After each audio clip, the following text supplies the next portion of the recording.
Salut à toi et bienvenue dans cette toute nouvelle vidéo. Avant de rentrer dans le vif du sujet, je te rappelle que tu peux télécharger ma formation offerte sur comment se démarquer en pige et te différencier de tes confrères sur ton secteur. Pour cela, rien de plus simple, tu cliques sur le lien qui est juste en dessous de cette vidéo. Si tu ne me connais pas, moi c'est Adrien, je suis le fondateur de Domine ton secteur. C'est une entreprise qui a pour but et objectif d'accompagner la nouvelle ère de conseillers en immobilier.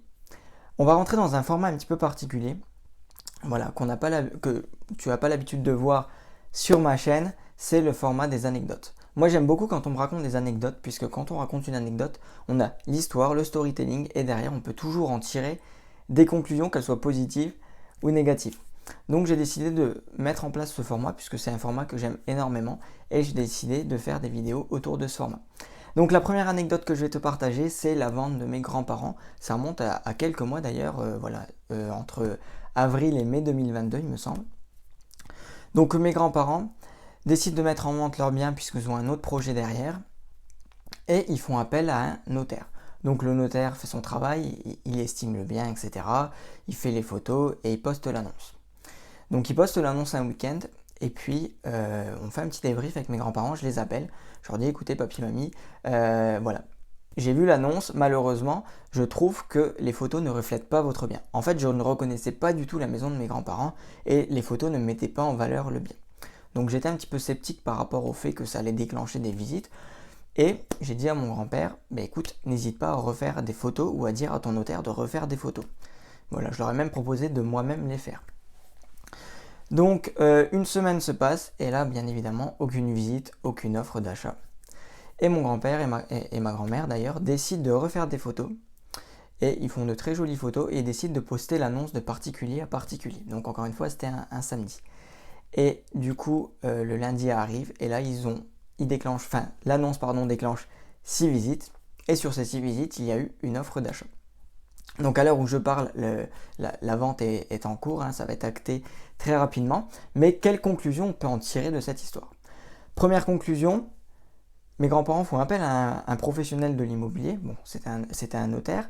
Voilà, ils ont fait appel à un professionnel de l'immobilier. Et ce professionnel n'a pas vendu, c'est eux-mêmes qui ont vendu de particulier à particulier. Donc premièrement, ça va, peut-être pas dans cette histoire précisément, mais en globalité, ça peut renforcer l'idée que passer par un professionnel de l'immobilier n'est pas forcément utile et il n'y a pas de valeur ajoutée pour les particuliers. Donc ça impacte malheureusement négativement. Deuxième conclusion, quand vous accompagnez un propriétaire vendeur, vous devez être carré sur tout le processus de A à Z. À partir du moment où vous rentrez en contact avec lui, la découverte, la signature du mandat, la mise en valeur du bien, le suivi, etc. Vous devez être intransigeant sur votre professionnalisme de A à Z, puisqu'il y a encore 30% de particulier à particulier en termes de vente. Donc il faut grappiller petit à petit ces ventes et se montrer intransigeant et professionnel. Et troisième point, si on fait une analogie par rapport à la pige, là on pouvait dire qu'on était en pige, puisque quand j'ai parlé de l'annonce à mes grands-parents, on était dans un écosystème de pige, entre guillemets. Si j'étais un professionnel de l'immobilier, j'aurais démarché un propriétaire vendeur. Et j'ai dit à mes grands-parents, refaites de jolies photos qui vont mettre en valeur votre bien. Et grâce à ce conseil, ils ont vendu le bien. Donc imaginez si vous faites ça en pige. L'impact que vous allez avoir sur le propriétaire vendeur. Même si la finalité, on le sait, c'est d'obtenir un rendez-vous avec un propriétaire vendeur. Mais dans le cas où on ne peut pas obtenir de rendez-vous, qu'est-ce qu'on fait?